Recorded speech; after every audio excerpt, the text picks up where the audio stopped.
नमस्कार दोस्तों, आप सभी का जो है ज्ञान तिलक आईएएस एकेडमी में स्वागत है। जो है आज आप लोग का इंटरेस्टिंग टॉपिक होने वाला है कि आज हम बताएंगे संयुक्त बैठक लोकसभा और जो है राज्यसभा के मध्य में जो है किन स्थितियों में जो है संयुक्त बैठक का प्रावधान किया गया है।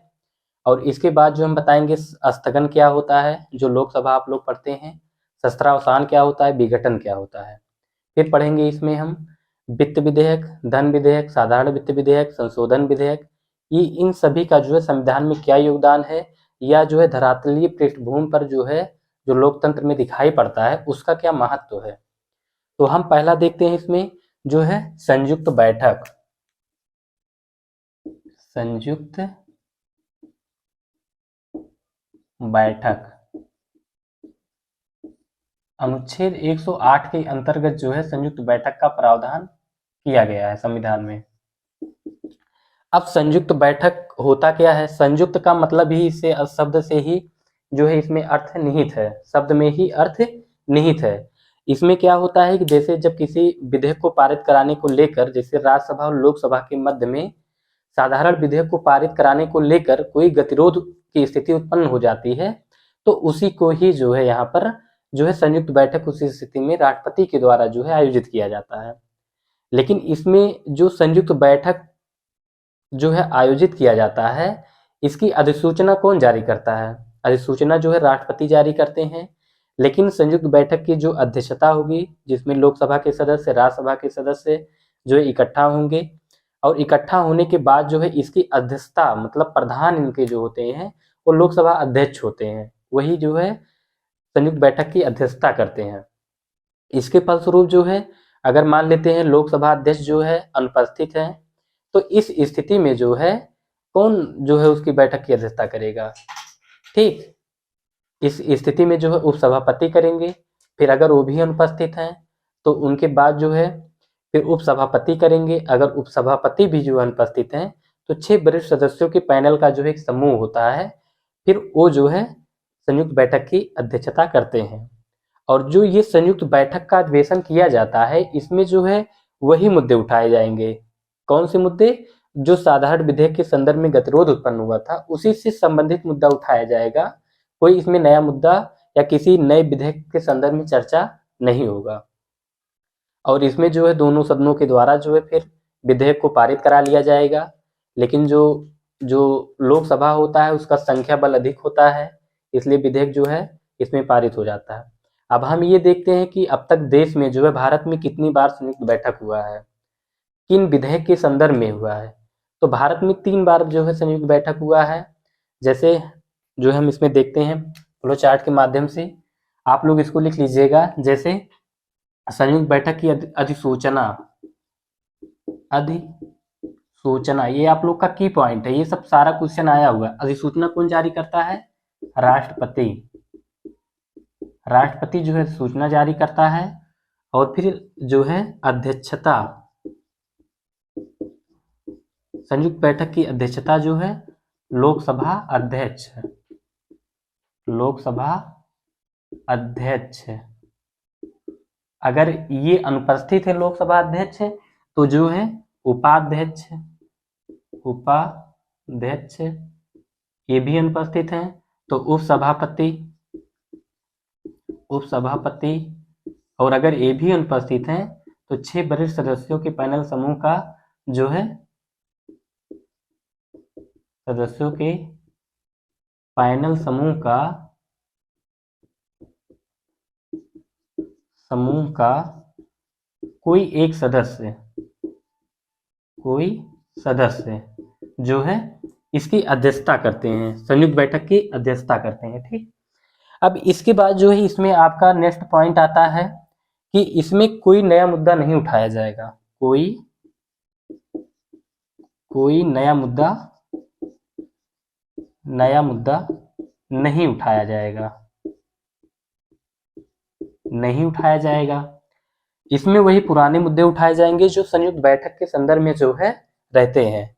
फिर इसके बाद आपका आता है नेक्स्ट पॉइंट में, फिर विधेयक को जो है जिस विधेयक के संदर्भ में गतिरोध उत्पन्न होता है, जिस संदर्भ में संयुक्त बैठक आयोजित किया जाता है, उसी संदर्भ में जो है क्या किया जाएगा, विधेयक को सर्वसम्मत से जो है साधारण बहुमत से साधारण बहुमत से पारित किया जाएगा, पारित कर दिया जाएगा। और पारित होने के बाद जो है इसे राष्ट्रपति के पास भेजा जाएगा, और जब राष्ट्रपति इस पर हस्ताक्षर कर देगा, राष्ट्रपति जब इस पर हस्ताक्षर कर देगा तो जो विधेयक के संदर्भ में वो हुआ रहता है हस्ताक्षर, ठीक। तो हस्ताक्षर जब कर देगा तो जो विधेयक के संदर्भ में जिसमें संयुक्त बैठक आयोजित किया जाता है वो विधेयक कानून बन जाएगा। तो अब तक देश में जो है 3 बार संयुक्त बैठक का आयोजन किया गया है, और इसमें जो है हम देख लेते हैं, जैसे आपका यहाँ पहला देख लेते हैं, ठीक है। पहला, तो इसमें एक पहला हुआ था कि दहेज के संदर्भ में, दहेज प्रतिषेध अधिनियम जो है 1961, और जबकि दूसरे विधेयक के संदर्भ में जो है इसमें बैंक निरसनकारी अधिनियम 1978 और पोटा अधिनियम जो है 2002 के संदर्भ में अब तक देश में 3 बार संयुक्त बैठक का आयोजन किया जा चुका है। तो इसको भी हम देख लेते हैं, जैसे यहाँ पर एक दहेज प्रतिषेध अधिनियम, दहेज प्रतिषेध अधिनियम 1961, और दूसरा है आपका जो है बैंक कार्य निरसन अधिनियम, निरसन अधिनियम 1978। अब आपका तीसरा पॉइंट है ये जो है पोटा अधिनियम, पोटा अधिनियम 2002 में जो है ये सारा क्वेश्चन आप लोग का जो है पूछा गया है, चाहे पीसीएस प्री हो चाहे कोई भी एग्जाम हो, ये सारा क्वेश्चन जो है आप लोग का जो है प्रैक्टिस सेट जब सॉल्व करेंगे सारा क्वेश्चन पूछा गया है। तो आपका जो है इसमें फिर नेक्स्ट टॉपिक आता है, ये तो संयुक्त बैठक हुआ। संयुक्त बैठक के बाद जो है हम इसमें देखते हैं कि स्थगन का, शस्त्रावसान का और विघटन का जो है क्या प्रभाव पड़ता है विधेयक पर।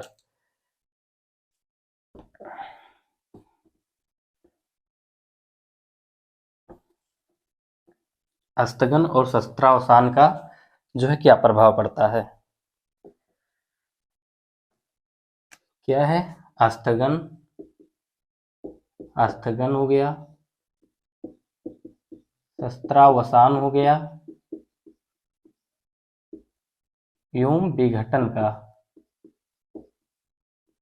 एवं विघटन का विधेयक पर प्रभाव,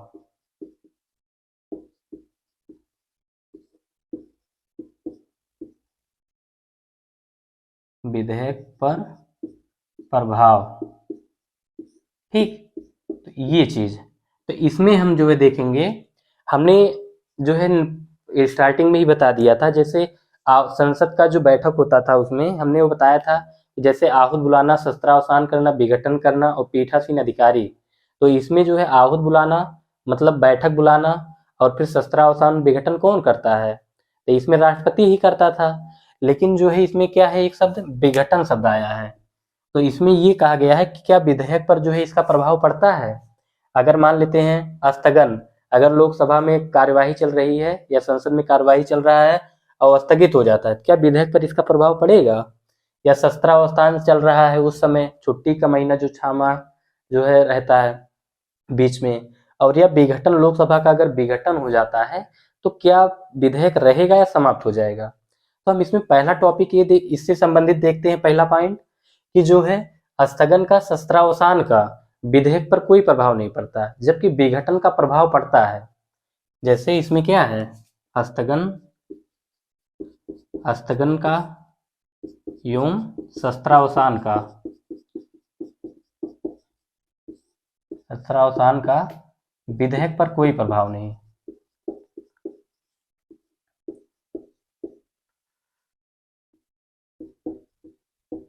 कोई प्रभाव नहीं,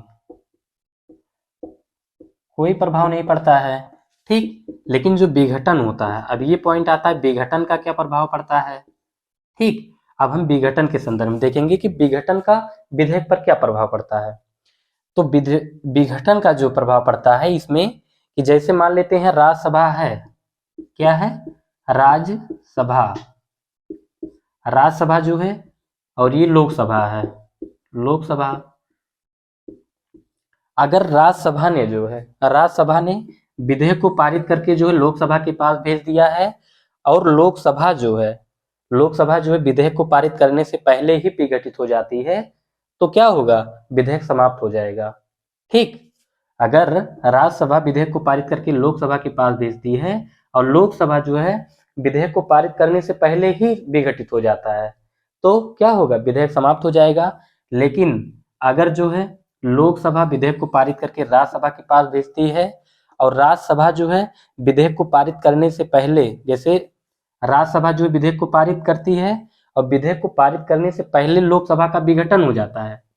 इसमें क्या है, जैसे विधेयक है, लोकसभा ने विधेयक को पारित कर दिया, और विधेयक को पारित करने के बाद जो है उसे राज्यसभा के पास भेज दिया, तो राज्यसभा जो है विधेयक को पारित करती है जब उससे पहले की लोकसभा का विघटन हो जाता है, तब भी इसमें जो है विधेयक समाप्त हो जाएगा, विधेयक समाप्त हो जाएगा। लेकिन अगर विधेयक जो है राज्यसभा में लंबित है, अर्थात मान लेते हैं कि अभी जो है जो विधेयक बना है वो राज्यसभा के पास है, लोकसभा के पास नहीं भेजा गया है, तो और लोकसभा विघटित हो जाती है, तो इस स्थिति में विधेयक समाप्त नहीं होगा। ठीक, जैसे मान लेते हैं राज्यसभा है और यहीं पर विधेयक जो है लंबित है। जब यहाँ विधेयक लंबित है और लोकसभा के पास नहीं गया है, तो विधेयक क्या हो जाएगा, तो विधेयक जो है समाप्त नहीं होगा, विधेयक जो है बना रहेगा। जब लोकसभा का जो है फिर से गठन होगा, तब फिर इसे जो है वहां पर भेजा जाएगा। तो ये चीज होता है स्थगन का, शस्त्रावसान का जो है विधेयक पर प्रभाव। ये तीनों पॉइंट जो है आपके जो है सारे क्वेश्चन ही पूछे गए हैं कि पॉइंट। ठीक, तो इसके बाद जो है अब हमारा नेक्स्ट टॉपिक आता है, इसमें जैसे वित्त विधेयक सॉरी वित्त विधेयक को देखेंगे। विधेयक भी दो तरीके से होते हैं।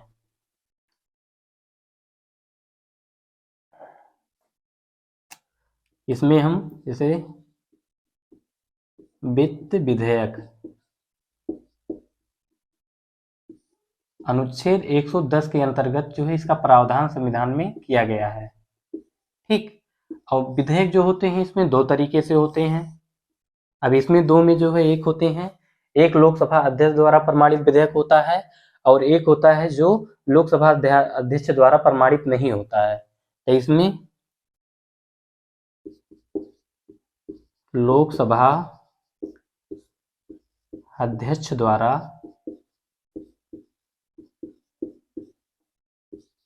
प्रमाणित विधेयक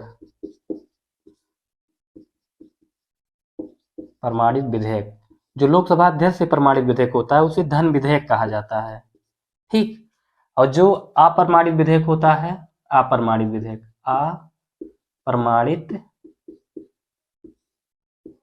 वित्त विधेयक, अप्रमाणित वित्त विधेयक जो होता है ये साधारण वित्त विधेयक होता है, साधारण वित्त विधेयक। ठीक, ये जो होता है ये साधारण वित्त विधेयक होता है। अब इसमें हम देखते हैं कि जो ये धन विधेयक है, ठीक, धन विधेयक। ठीक, अब हम इसमें ये देखेंगे कि जो धन विधेयक होता है, क्या चीज, धन विधेयक तो वित्त विधेयक जो है हो सकता है, लेकिन जो वित्त विधेयक होता है वो धन विधेयक नहीं हो सकता है। वही वित्त विधेयक धन विधेयक होगा जो लोकसभा अध्यक्ष द्वारा प्रमाणित विधेयक होगा। ठीक, इसमें क्या है कि, और फिर दूसरा पॉइंट इसमें क्या कहा गया है, अगर, और इसकी परिभाषा जो है वित्त विधेयक की परिभाषा अनुच्छेद 110 के अंतर्गत जो है संविधान में किया गया है, और इसके अंतर्गत 6 विषय को शामिल किया जाता है। कितने विषय को, विषयों की जो संख्या है इसमें जो है 6 है। अब इन 6 विषयों में कौन विषय है, जैसे इसमें उधार लेना होता है, उधार देना होता है, कर लगाना, कर वसूलना इत्यादि विषयों को समाहित किया जाता है। अब अगर वित्त विधेयक बनना है तो इन विषयों में से कोई एक विषय होगा जो वित्त विधेयक बनेगा, और जो वित्त विधेयक होगा वो जो है वो लोकसभा अध्यक्ष द्वारा प्रमाणित विधेयक होना चाहिए। ये चीज होता है वित्त विधेयक। लेकिन अगर हम इसमें पहला टॉपिक ये देखते हैं कि धन विधेयक के संदर्भ में, कि धन विधेयक क्या होता है।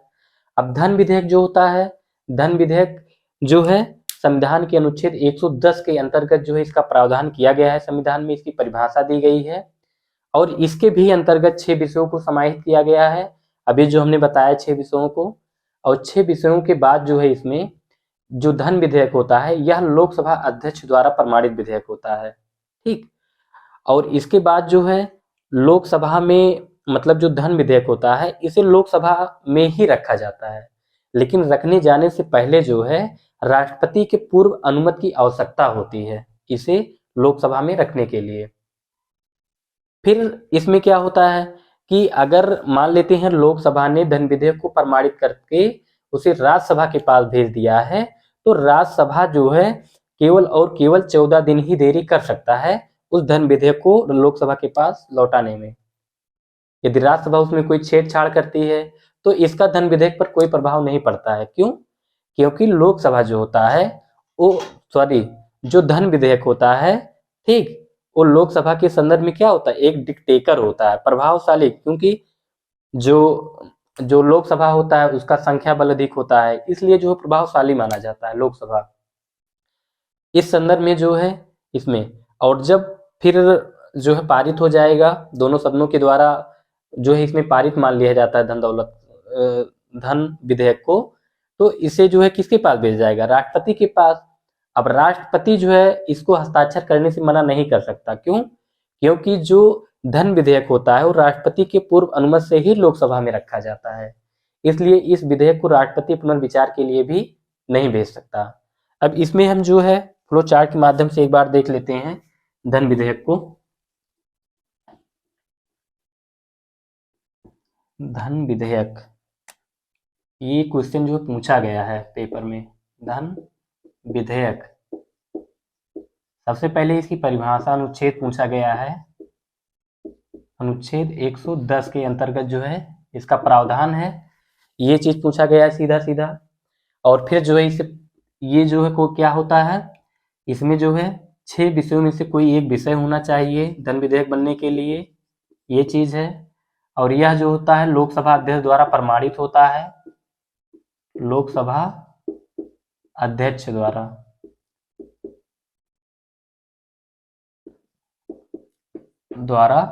प्रमाणित होता है। ठीक, प्रमाणित होता है और इसे जो है लोकसभा में सबसे पहले कहाँ रखा जाएगा, लोकसभा में ही रखा जाता है, लोकसभा में रखा जाएगा सबसे पहले।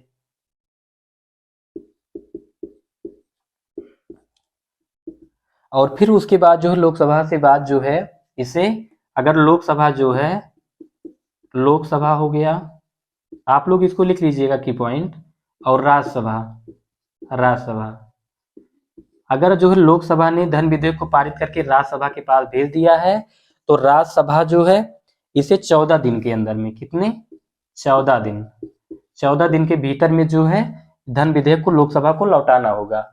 अब लोकसभा जो है, अगर राज्यसभा धन विधेयक में कोई छेड़छाड़ करता है तो इसका लोकसभा पर कोई प्रभाव नहीं पड़ता या धन विधेयक पर कोई प्रभाव नहीं पड़ता। क्यों? क्योंकि जो लोकसभा होता है ये धन विधेयक के संदर्भ में, किसके संदर्भ में, धन विधेयक, धन विधेयक के संदर्भ में डिक्टेटर होता है। ठीक, और फिर इसके बाद जो है डिक्टेटर होता है, इसलिए ये आसानी से विधेयक को पारित करा लेता है। अब विधेयक को जब पारित करा लिया जाएगा तो इसे राष्ट्रपति के पास भेजा जाएगा, राष्ट्रपति के पास। अब राष्ट्रपति जो है इस पर हस्ताक्षर करने के लिए बाध्य है। ठीक, क्यों? क्योंकि लोकसभा में जो धन विधेयक को रखा जाता है वो राष्ट्रपति के पूर्व अनुमति से ही रखा जाता है, इसे राष्ट्रपति पुनर्विचार के लिए भी नहीं भेज सकता कि विधेयक को पुनर्विचार के लिए जो है भेजा जाए। ठीक, तो ये आपका जो है हुआ धन विधेयक, धन विधेयक ये आपका हुआ। ठीक, अब धन विधेयक के बाद जो हम देखते हैं साधारण वित्त विधेयक क्या होता है। साधारण वित्त विधेयक,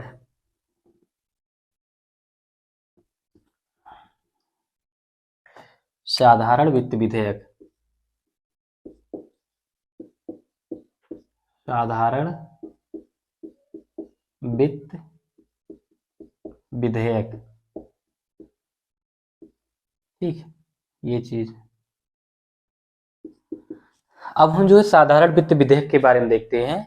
जो साधारण वित्त विधेयक होता है या प्रमाणित विधेयक नहीं होता है, ठीक, प्रमाणित विधेयक नहीं होता, लेकिन इसमें क्या है कि जो जो साधारण वित्त विधेयक भी होता है, इसे जो है राष्ट्रपति की अनुमति से सबसे पहले जो है लोकसभा में ही रखा जाता है। किसके? सबसे पहले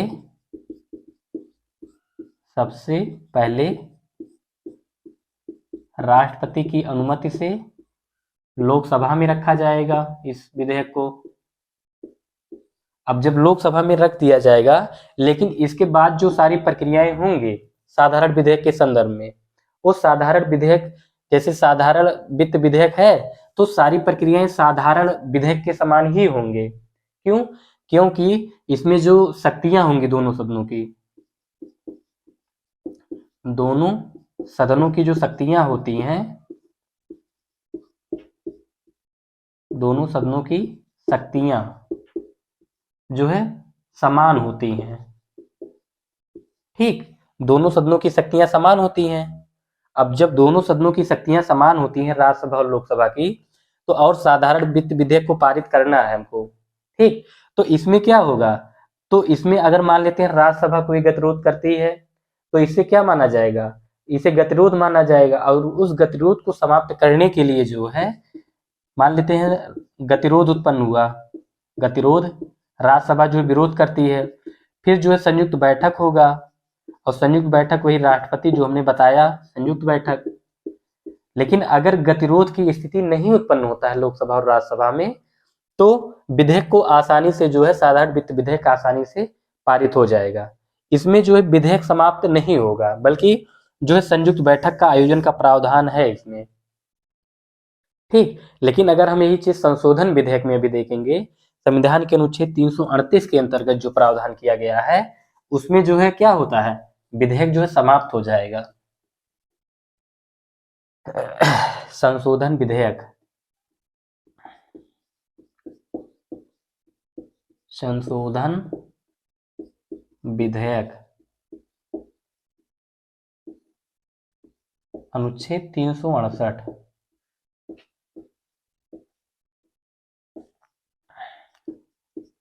अनुच्छेद 368 के अंतर्गत जो है संविधान में संशोधन विधेयक का प्रावधान किया गया है। और संशोधन विधेयक के माध्यम से जो है संविधान में संशोधन किया जाता है। किसमें? संविधान में,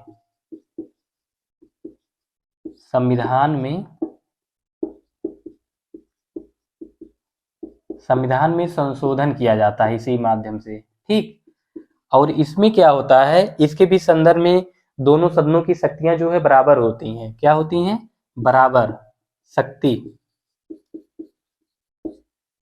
शक्ति जो है बराबर होती है।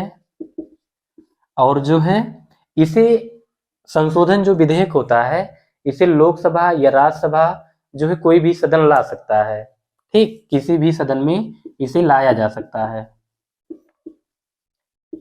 किसी भी सदन में। अब जब किसी भी सदन में इसे लाया जा सकता है, तो भाई इसमें शक्तियां भी समान हैं, और इसे अगर पारित करने को लेकर अगर दोनों सदन सहमत हैं, तो विधेयक तो आसानी से पारित हो जाएगा। लेकिन अगर जो है इसमें अगर लोकसभा या राज्यसभा कोई भी गतिरोध या विरोध उत्पन्न करता है, तो विधेयक जो है ये समाप्त हो जाएगा। तो इसे संविधान संशोधन नहीं हो पाएगा। संविधान संशोधन होने के लिए जो है दोनों सदनों के सामंजस्य की स्थिति उत्पन्न होना जो है आवश्यक माना जाता है, ठीक। तो किसी भी सदन में लाया जाएगा, और इसमें जो है संयुक्त बैठक का प्रावधान नहीं है।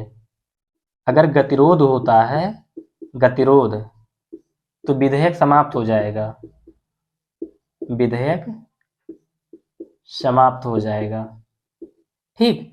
और जब विधेयक समाप्त हो जाएगा, तो इसमें जो है फिर राष्ट्रपति के पास, अगर मान लेते हैं गतिरोध नहीं होता है और फिर पारित कर दिया जाता है, तो राष्ट्रपति के पास जाएगा, और राष्ट्रपति जो इस पर हस्ताक्षर कर देगा, तो विधेयक जो है ये कानून बन जाएगा। तो ये जो है आपका जो है संशोधन विधेयक, आज हमने आप लोग को विधेयक के संदर्भ में जो है बताया, और जो है यहाँ तक कंप्लीट हो गया। कल से आपका जो है नेक्स्ट स्टार्ट करेंगे।